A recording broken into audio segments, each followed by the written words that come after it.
CMPRadio.net. It's the station.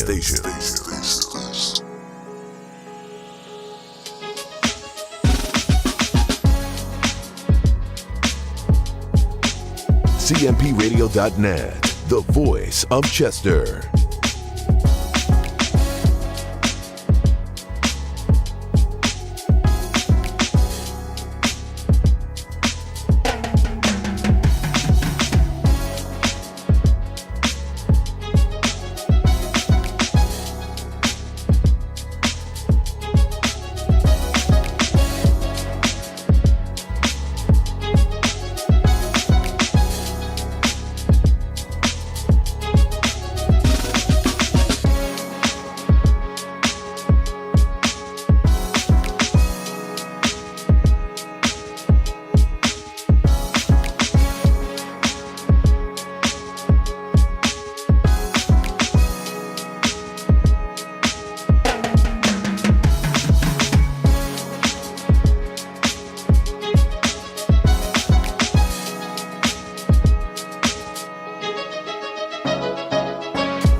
Good evening, everyone, my beautiful community, my beautiful followers, my beautiful fans. Thank you for joining me for another segment of WWJD's special interview segments.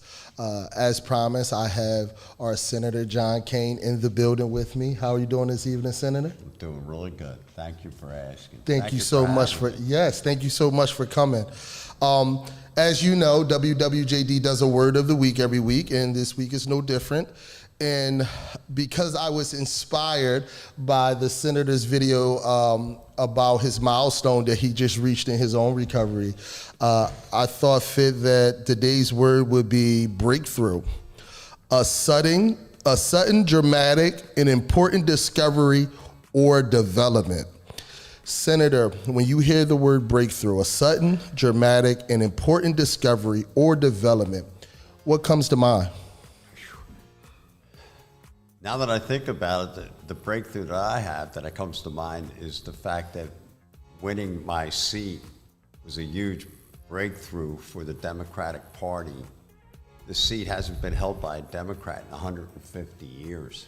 Wow. That is a huge breakthrough if you ask me. So indeed. Yeah, that's a good word to use for that one.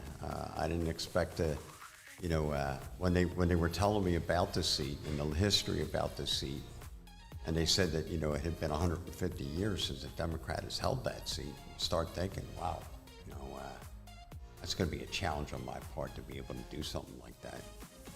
But I had really a big fan base. I was fortunate enough that I had a lot of support from all the labor unions, and I was at the point that I was really serious about winning this race, and I knew I had to work extremely hard and meet the right people. I wasn't their candidate with a lot of people. I wasn't, because I was a blue collar type of a guy. I wasn't well educated. I'm far from a politician, but it was the fact that it was the story behind who I am that resonated a lot of people to take a liking to me. I'm a people person. I'd rather be out talking to people instead of up debating about things. I've been fortunate that most of the people that I followed in politics were typical like me, like Congressman Bob Brady. Had a great relationship with Congressman Bob Brady, who happened to be a carpenter. I happened to be a plumber. So, wow. But Bob, he kind of showed me the ropes, showed me what people like. Be a man of your word, be loyal. People care about that, and people will challenge it. It was a hell of a breakthrough winning the seat here. Absolutely. So getting right into some of that story, who is John Kane? Where were you born and raised? All right, so I was a Southwest Philly kid. I was born in 57th and Warrington Avenue. We moved out to Havertown in Manoa in 1968. I was 7 years old. I was a quiet kid. I wasn't a great athlete. I wasn't the tough kid on the block. I was just a meek and mild person. I ended up, as I got older, I got better at sports. I got involved in, the typical sports were back then was soccer. I wasn't a football player. I ended up in high school. I played soccer for Carter O'Hara. Then I got involved playing rugby because they needed somebody to know how to run and kick a ball. I was good at doing that. I just didn't want to get tackled. So it was. So you were fast. Yeah, I was real fast. I thank the police of Haverford Township because of that. I was the type of a kid. I hung on a corner. I went from cars to bars, and then ended up getting myself in trouble because I had a drinking problem. I was a construction worker. I got into the plumber's apprenticeship in the city of Philadelphia in 1979. I graduated from the apprenticeship in 1983. But when I graduated my apprenticeship program, I ruined it because I was a stone drunk. Wow. Nobody wanted to employ me. Nobody wanted to hang out with me. I was like your typical Dr. Jekyll and Mr. Hyde. I did some boxing out of Upper Darby Boxing Club when I was young, so I could use my hands. The only problem was the guys that wrestled me just brought me to the ground. That was the end of John Kane. So, you learn real quick who to fight and who not to fight. But I was no different than any other kid growing up in Delaware County. I got into a little bit of trouble. Speaking of your recovery, I know that you just hit a milestone in your recovery, and I normally do this in the middle of the show. However, I think it's important to do it now. So one thing we're big here at WWJD is giving out flowers, whether verbally or physically. And it stems from a statistic that we once read that most men don't receive their first bouquet of flowers until their funeral. So I want to take this time out, Senator John Kane, and give you your flowers and say thank you so much for your incredible service, your incredible work, and thank you so much for being an example that it can get better, that life can change. I'm hoping that there's a young man or a young woman out there watching right now that may be thinking about being senator one day or being a congressman or congresswoman, and know that it can happen. That life will show up. There's nothing we can do about that, but if you show up with life, you have a fighting chance. And you, Senator John Kane, have showed up with life, and you are an example of what that fighting chance can turn into. Thank you. So thank you. I appreciate the accolades there. The 39 years sober, you figure that's a 22-year-old kid, and you're giving up something that you enjoyed doing.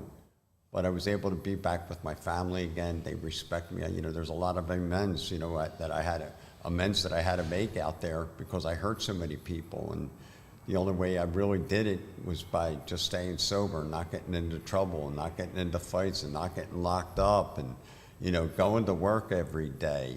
Things that were impossible back when I was drinking. Yeah. And if somebody's out there and they're struggling, they're thinking about, maybe I do have a problem with drugs or alcohol. If you're thinking about it, try not drinking for a little bit. Maybe go to an AA meeting. It worked for me. I didn't like it at first, I'm going to admit, but guess what? I kept coming back because the elders would tell you, keep coming back, keep it simple, one day at a time. And I will guarantee you, things will get better. They're not going to be great. I'm not saying that I had lived an easy life because I quit drinking, but it did get better. I was able to learn how to deal with some difficult tasks that happened day in and day out. I was broke like anybody else out there. Yeah. I didn't have money. I was a construction worker. I could work, and then all of a sudden when you get laid off, you run out of unemployment. I ran out of health care. I had no money. I was broke as broke could be. So, Senator, how much of that experience has transferred over, if not all of it, has transferred over into the incredible job that you're doing today as senator? Walking in those shoes, you never forget. You never forget when you see somebody that's struggling out there and that's panhandling, asking for money. I didn't panhandle, but I certainly was as broke as some of those people that were panhandling. And I know that, you know, giving them a couple bucks just makes their day a little bit better. Maybe they're able to get some food. You hope they don't use it on drugs and alcohol, but you just hope that maybe you can get them something in their stomach for the day. I never forget where I came from. I will, and God strike me dead if I do. I ran for Senate only because I know that there's absolutely nobody like me in the Senate. There's nobody. I don't think there's an elected official in Harrisburg that has a story like I have that I bring to the table. When I go there and you look at 75% of the room are being attorneys that are well-educated people, and here I am, a high school kid that barely got out of high school, that ended up had a career in plumbing. For me to get there, it was a task that wasn't easy. And you're being told a lot from a lot of people that you can't do it. I went through my entire life. I wasn't big enough. I wasn't fast enough. I wasn't strong enough. I wasn't good looking enough. You know, we all go through these. Yeah. People knock you down day in and day out. But you persevere and you continue to keep taking that step forward. And then you find out, hey, somebody gave me a chance. That's all it took. They gave me a chance and I took advantage of that chance. Yeah. It's there for you. It really is. What was the hardest part about that transition for you? Because now you're here, right? So you win, you're the senator now, you're Senator John Kane. What was the hardest part about that transition? That's a great question because, boy, I could go on for hours about that. Nobody tells you. Nobody tells you what happens when you win. All you're thinking about the entire time. This wasn't my first race. I ran in 2014. I ran when I lived in Ridley, and I ran against Senator Tom McGarrigle. I was unfortunate, I came up short. But I learned how to run a race after that. It was like the Bad News Bears against the Yankees. And then I had gotten sick. I was diagnosed with cancer in 2015. You know, I was 235 pounds, now I'm a mere 160. So this story legitly keeps getting better. It doesn't stop. Please continue. It doesn't stop. So, you know, you're sitting there, you're sick. I was running a plumbers union in the city of Philadelphia. And my story really was because of the fact I was getting ticked off at some of the elected officials in Delaware County.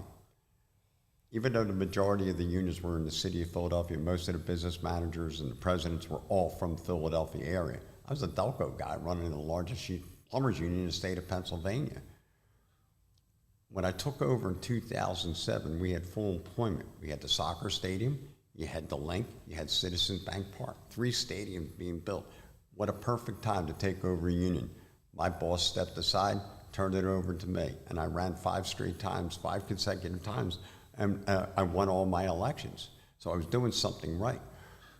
But what happened in 2008 is we had that recession hit. I went from having full employment to 500 members out of work in 4 months. Wow. A lot of those members didn't go back to work for 4 years. I know what that's like. I know what it's like to not have a job. I took on jobs as, you know, whether I worked at a florist, whether I worked at a bowling alley, whether I caddied, or doing side work. I did whatever I had to do.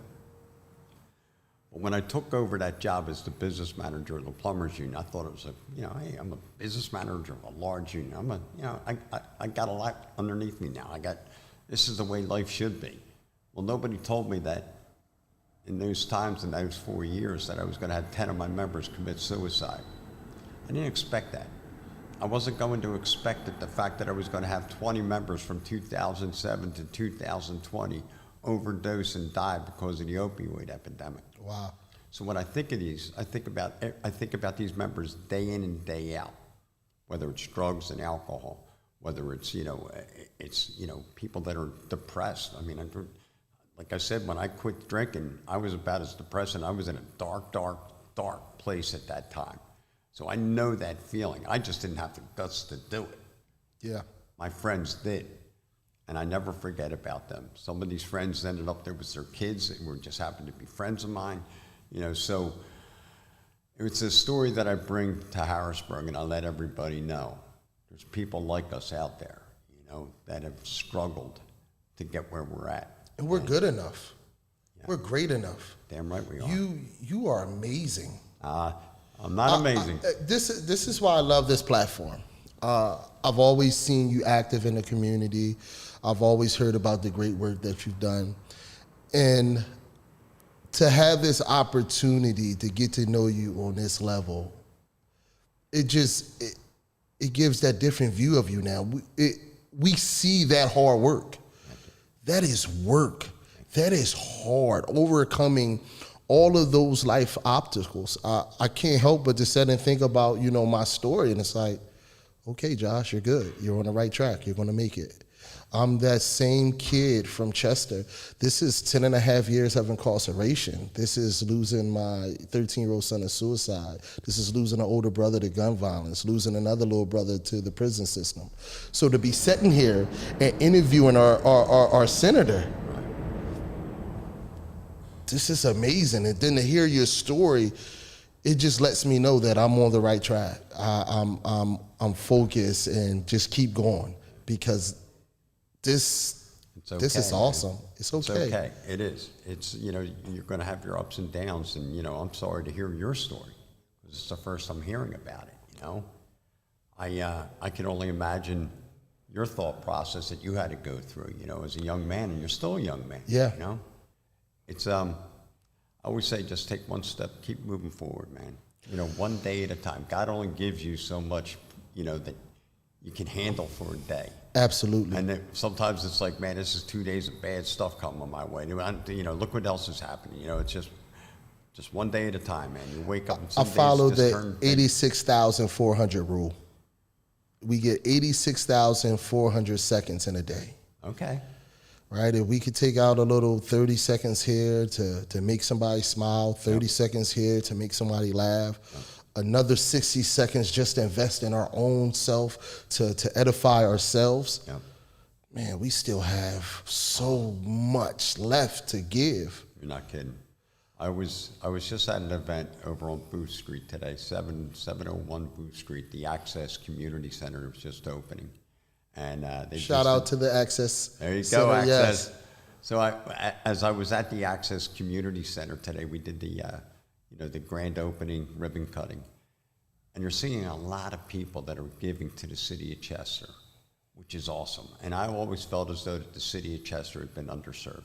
I mean, I grew up in Ridley. We were neighbors. I used to come to the city of Chester to go get my unemployment check back in the day. You had Burger's Plumbing Supply. I used to go there. I mean, I didn't know Chester, but I knew Chester. Yeah. I had my members were working over at the casino. You had the electric station over there, over by the Commodore Barry Bridge. I had friends of mine working there. Covana Trash and Steam Plant. So I knew a lot about Chester, but I wasn't Chester. And when I moved out to Chester County, I had no dream on ever running again. I just recovered from having cancer. I was thinking, you know what, my political days are over. I'm the head of the plumbers union, just stay here. I was getting close to retirement. And then all of a sudden, it's like, where do you live in Chester County? Birmingham. Well, who's your state senator? I don't know, I think it's Andy Denneman. And then it's, give me your address. I give them my address, and they call me up. It's Tom Killian. Would you consider another run? Oh, good God, man, it almost killed me the last time doing it. But you know what? My wife and my family knew that I was upset because I had lost, and they know that, there's always been that competition with me, that I can push myself a little bit better. I've always been a goal-oriented person, achievable goals, nothing serious. Getting my driver's license is probably the biggest thing that I got in my pocket right now that I'm proud to have. Yeah. That came second to having some money, because, man, I never could keep my driver's license.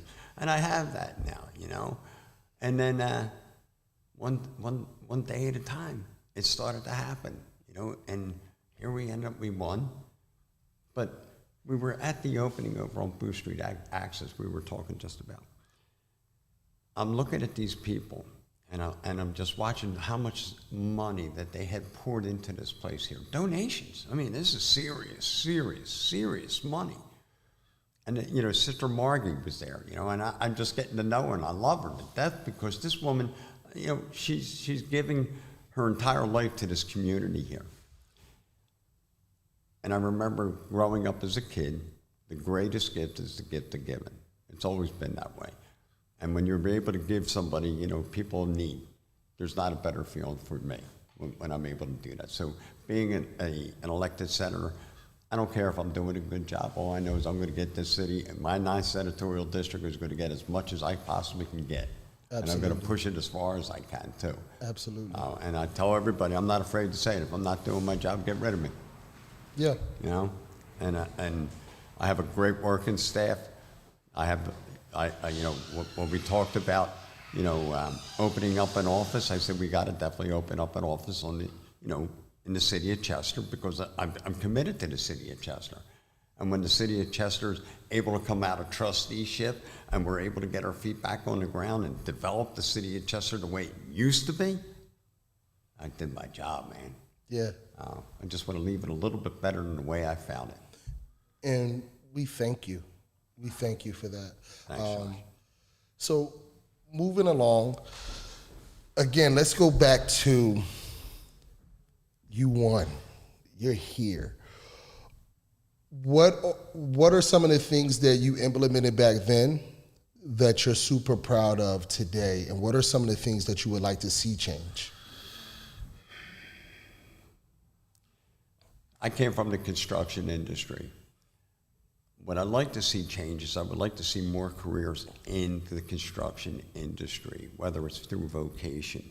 You know, everybody in all the high schools are all the same. They all pushing everybody for higher education. And granted, not everybody's set for college. You know, kids are graduating high school, they're going to the community college. The high school's looking while they further their education.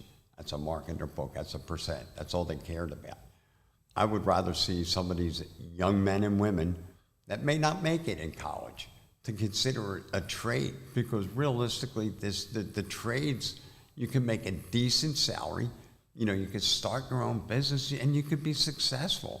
I'm also very big on redirecting that aspect of education, because a lot of our children, a lot of us adults, we weren't cut out for college. That's not what we inspired to do. Right. But if you want to be a plumber, you should be able to go to school and be a plumber, and that should be taught to you that way. Yeah. If you want to be an electrician, go to trade school, be an electrician, be the best electrician. Yeah. Because if that's where your passion is, you'll never work a day in your life. No, you're right. That's exactly right. I used to say that all the time. Find a job that you love, because you'll never have to work a day in your life. The hardest thing about this election, after you win the election, you know, you have to get a staff. You got to find offices, and it's not easy. You know, my chief of staff is my campaign manager, so we're learning the ropes together. Yeah. You know, I like a easy atmosphere. Dress down. I was at an event today, so I'm a little more dressed up. I did put jeans on though. I tend to like, you know, just people coming in and feeling comfortable. I don't want them coming in seeing suits and ties, and that, you know, they're going to feel, you know, a little bit of pressure. I don't want that. I want everybody that comes into my office to feel as though they can relax, we can have a good time. You know, we're going to try to get your issue resolved, and my staff is awesome at getting that done. Well, I bet they have an awesome leader, so constituent services is the number one thing. I don't like getting in front of a microphone, and here I am in front of a microphone, but you'll see me at places. I would rather be sitting back talking to the little old lady in the back, asking her about, you know, what's going on with gun violence. What do you think we got to do here in this community? You know, you're an elder. Yeah. You know, and I always look at our senior citizens, and a lot of people tend to forget about our senior citizens. But you got to remember, the senior citizens are the backbone of this community. They really are. And, you know, when I talk to an older person and I ask, what do you think's going on? It's interesting to hear what they have to say. You know, they look at it as though it's parenting. You know, we got to learn, and listen, I'm a parent of 4 kids. Nobody taught me how to parent my kids. Yeah. You know, did I do a good job? I think I did a good job. Could I have done better? I'm sure I could have done a lot better. I didn't push them hard enough maybe in certain areas. Maybe I cowed down to them because they cried a lot or something like that. They made a big fuss. But we're starting to see, you know, when you talk to the older people, then that you know, hey, when I was a little kid, I crossed the street without looking both ways. My mother didn't have to know about it. The neighbor was yelling and screaming at me, and then she told my mom or my father. Yeah. You know, so you start thinking about the parenting that needs to be done. You know, I'm so concerned right now, and it breaks my heart that I sit up and I watch the 11 o'clock news every night just to see who got shot, where they got shot, where's all this violence happening right now. We're seeing young kids shooting young kids. It's got to stop. It's got to stop. It's heartbreaking. It is. It is. It's heartbreaking to see our young kids believe that this is the way of life. To believe that this is all they have to give this world is being a quote unquote gangster or a thug. Yeah. And I've worked in some of the juvenile placement centers in Philly one time, and just to hear some of their story, this is their belief. They believe that this is it, that, oh, this is all I got, this is what it is. And you're like, no, bro, or young lady, you have so much life ahead of you. Yeah. You have so much to give the world in valuable, good things that, you know, it's really heartbreaking to see our young people destroying each other like this. There's no answer right now.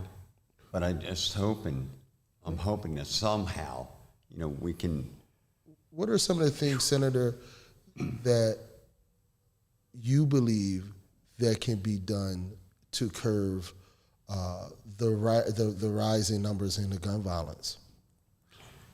I'm the type of person that I like to go face to face with people and talk to them, find out what their problem is, but I don't know who they are. You know, you got a white kid in the city of Chester, or a white guy in the city of Chester. There's nobody going to want to talk to me. But I know that, you know, the people from the community, they know who the guys are. They know who the bad guys are. What's their grief? You know, you're going to shoot somebody because they disrespected you? You know, we spent our entire lives being disrespected by people. I mean, I was a construction worker. You know, I can remember sitting on the L after work. Nobody wanted to sit near me because I was a dirty-looking guy, you know. And you just, why do we got to go down this road where people disrespected? They cut in front of you in a line. You know, you got to be physical. Back in the day, when I was young, we had the fist fights. You know, that was it. You lost. You shake hands, you move on. You just know never to fight the guy again. Yeah. Now it's like, you know, the tough guy's the little guy with the handgun who's not afraid to use it. Yeah. He's going to be dead. He's going to die. It's what's going to end up happening. Maybe he doesn't care about his life or the life of somebody else. But imagine just the families that you're ruining. And I know there's people out there that have done some killing. And I'm sure the regret that they live with from day in and day out, knowing that they did that, has got to be burdensome. I just don't have an answer. I don't know the answer. I would like to think that it is a lack of education. And when I say a lack of education, I'm mostly talking about what we were just talking about as far as all our children are not meant to go to college. Right. So we keep pumping that to this kid who's sitting back like, I really just want to be an electrician. I just really want to be a mechanic. Right. Now it's easy for that kid to walk away and say, well, if I can't go to college, I'm not going to be nothing. If I don't have a degree, I'm not going to be nothing. I need a degree. And I know I'm not equipped enough to get a degree, but I could do this. Right. So I would like to say that it's a lack of education. And we just need to bring back some real, and shout out to Nicole Cogdell. She was here last week, and she supplied us with a whole bunch of links for different health services and mental health services. Yeah. But mental health is huge. And I was watching something on TikTok yesterday, and the guy said that trauma, that marijuana or alcohol isn't the gateway drug. No. It's the trauma. The trauma that a kid just has to endure getting up to get out the house to go to school in the morning sometimes can be overwhelming. Yep. Then to come into a setting, and this is something that I experienced myself, you know, you get kids who have all this yelling and bad language stuff in the morning. Mm-hmm. they have to re-enter. That's a re-entry process. And I remember I was explaining to one of my old supervisors about that process. It's the same thing. Right.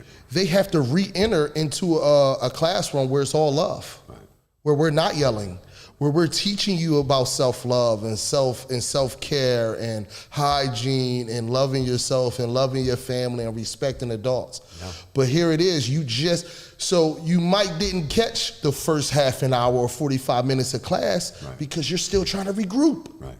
You're exact. My wife's a school teacher. Yeah. I hear the story. She's over in Woodland. Yep. And she tells me the story that sometimes she knows that she is the only person that's showing that kid any love that day. And God bless your wife. That is so amazing. Big shout out to all of our teachers and our educators, because you have a tough job. Yes, we know this. Yes, they do. And especially during the pandemic, I saw that firsthand. Boy, oh boy, God bless them. So let's dive into that a little bit.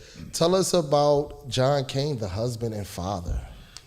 So I had 4 kids, 3 daughters and a son. I coached each and every one of them, whether it was basketball, which I didn't play, but I was a coach. I coached my son in baseball. I was very fortunate enough to, get to be around them, watching them play sports. My wife likes to say I was probably not the greatest of husbands because I was never home. Well, I was always either sports with the kids, or I ended up, when I took on the career as the business manager of the Plumbers Union, I spent a lot of time away from the house. And, they lost a lot about, who I was. I consider myself to be a good dad. I was there for any event that I could possibly be at. I'm still there for them. But I guess I was an dad, Yeah. The wife, a happy wife is a happy life, so I try to keep her happy.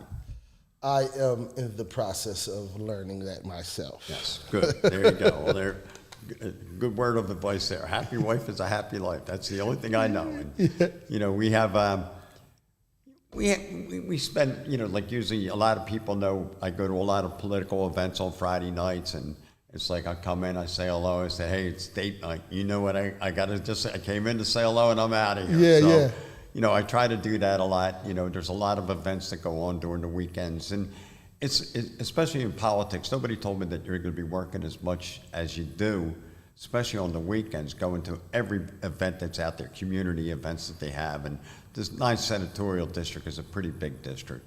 So my wife, who works 5 days a week, and then all of a sudden on the weekend, her husband's not home. So I'm in the doghouse an awful lot, but I try to make it up to her, So we usually do, Sunday fun day, date nights, Friday night. So I'm actually learning. I'm taking notes. Well, because I've been getting busier these days. So we're coming up on 33 years of marriage, so we're doing something right. Congratulations. Absolutely. Yeah. She's I wouldn't be where I'm at if it wasn't for her. Any of the kids follow in your footsteps in regards to plumbing or politics? No, so my son ended up, when he was in college, I got him some summer helping job as a plumber, and he lasted roughly 3 days. So needless to say, the plumbing in my side of the family, it's ended with me. So I ended up, the reason I wanted to be a plumber since I was in high school, and the reason being was plumbing was in the family. My father was a security guard. He worked at General Electric in Philadelphia. He worked 80 hours a week. He worked out at GE, and he also worked at the Philadelphia Chewing Gum Factory. So, Dad worked a lot. Mom was pretty much, she stayed home, and then when we got older, then she took on like a part-time job as like a secretary. But I ended up, I wanted to be a plumber. See, my grandfather was a plumber, my dad's dad. He was killed in a ditch in 1958 as a union plumber, leaving him, my father and my grandmother with 8 kids, fatherless at that time. So it was always in the back of my mind. My grandfather was a plumber. We used to go over his house and we'd see all the plumbing tools. And my uncle, who was my godfather, was a plumber out of our union. I tried to get into vocation in high school and I wasn't accepted. But after I got out of high school, he said, "Are you still interested in being a plumber?" Which I already had a job, but I wasn't doing plumbing. I was working in a warehouse. I said, yeah. So I applied, and that was my entrance into the plumbers union. So 2 generations later, his grandson was running the union. So it's a That's nice story. dope. That's a very dope story. Yeah. So what do the kids do?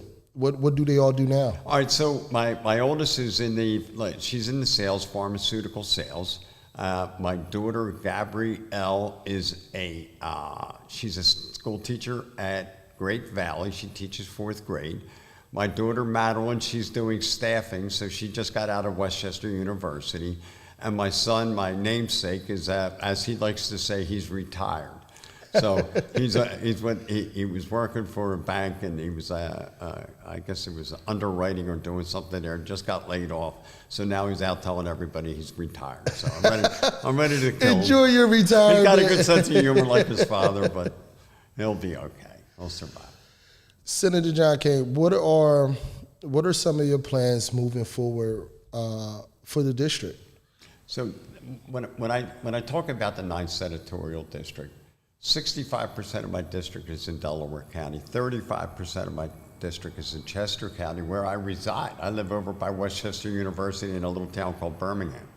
So I go all the way out to Kennett Square, mushroom capital of the world. And now, redistricting, they're going to be taking East and West Goshen out of my district, and now they're going to be moving out to like Oxford, all the way out to the Maryland line. So I'm going to end up probably about the same amount of district. I'm probably going to have about 35% of Chester County, 65% of Delaware County. So I go from Eddystone all the way out to where it's going to be, Maryland border now.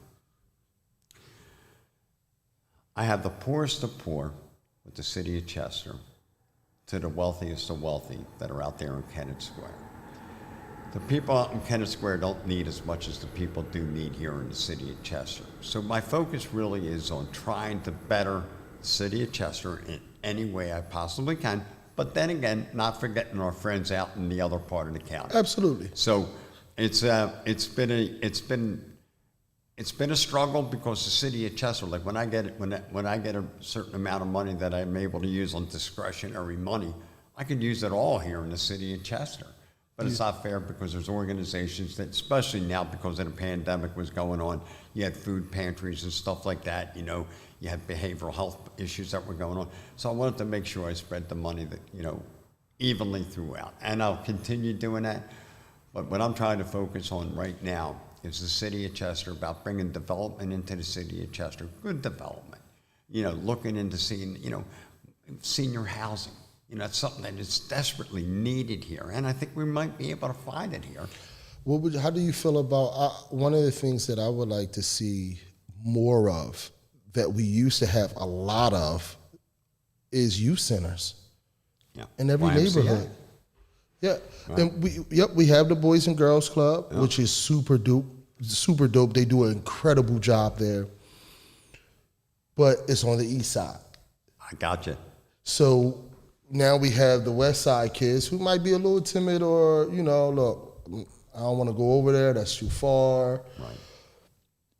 And I remember just the East Side having a center, Sun Village having a center, the McCaff having a center, the Bennett Homes having a center. And we used to go to these different parties at these different centers. Right. And it was a way to bring people together, but it's also a place for when kids get off of school, out of school, they don't have to hang in the corner. I could go play chess. I could go shoot pool. I could go shoot hoops. I could go learn something at our youth center that's right there in our neighborhood.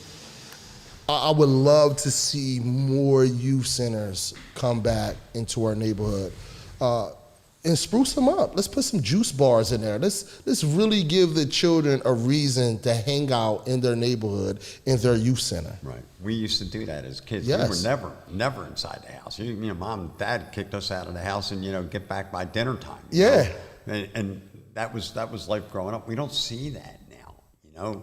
Youth centers are a great opportunity. I boxed out of Upper Darby Boxing Club.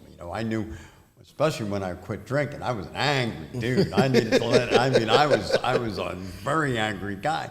But that was a great place for me to go to vent, And not only that, I became a better fighter. I was Charles the Hatchet Brewer, the IBF middleweight champion of the world. I was a sparring partner. Wow. But all I was a piece of meat to him, man. He was just teeing off on me. But I I get it. I love the fact that, you know, and theater. I mean, there's other arts out there, Yes. which is, to me, I get emotional when I see young kids just singing, and it just brings me to tears when I just see Chester a Children's beautiful, Course. beautiful voice. We have 120 children in Chester Children's Course. Wow.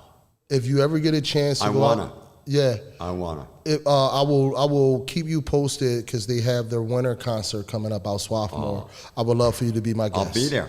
I'll Yep. be there. There's nothing I love more than seeing children. When you see it, what John Austin has done with those kids is amazing. I first joined the choir when it was Chester Boys Chorus. It started at Columbus All right. Elementary. And now it's Chester Children's Chorus. Back then it was only 9 of us. Now it's 120 kids. And I always say it doesn't get enough traction, but we literally have 120 children from our city that's in this choir. That's awesome. Yeah. And So you know what? It builds character, you know, and if they're a good singer, I mean, kids need to be. They need that.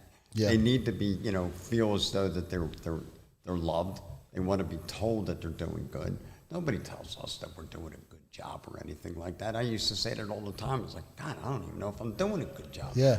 But you know what? It's the compliments that you get. And I always said, you know, the best advertisement is the word of mouth. Absolutely. People talk. If you know you're out there, you're out and about, you're trying to do a good job. You know, hey, at least I'm trying. It's better than sitting back and doing nothing. You know, so that's you know, I definitely want to see these kids sing because there's nothing I like more is watching. oh, kids. you'll love it. I love kids. It's amazing. Love kids. And I think that the winter concerts happen right in Langley Hall. So, yep, Right. it'll be dope. I'll reach out, make sure we have some seats. I'm there. All right. Also, for anybody that's out there listening, hey to George Mink, Kiana Palmer, she's coming on the show at 7. All right. For anybody that's out there watching now, if you are looking for employment, Safe Corridors is hiring. I'm sure you've seen us out there, Senator, with the orange vest on, helping kids get in and out of school safely. Me, along with a few other people from the team, will be actually working at the charter school starting the 17th. Okay. Doing climate control. So we're super excited about Awesome. that. Awesome. So if anybody's looking for employment, please reach out, DM me. I will send you the flyer and the link for Safe Corridors. Senator John Kane, thank you so much Thank for you, taking Josh. this Thank you for having opportunity to come on the show and allowing all of us to get to know you a little better. I'm honored. This was a blessing. You're too kind. Yeah, I'm not that special, but No, you really I are. appreciate it. You really are. The really special ones always say they're not that special. No. So thank you so much for coming on, and thank you so much for your incredible work. I look forward to talking to you Let's do it many again. more times. Let me know when you need me. All right. I'm here, my man. You Thank take you. care of Yes. yourself. Thank you.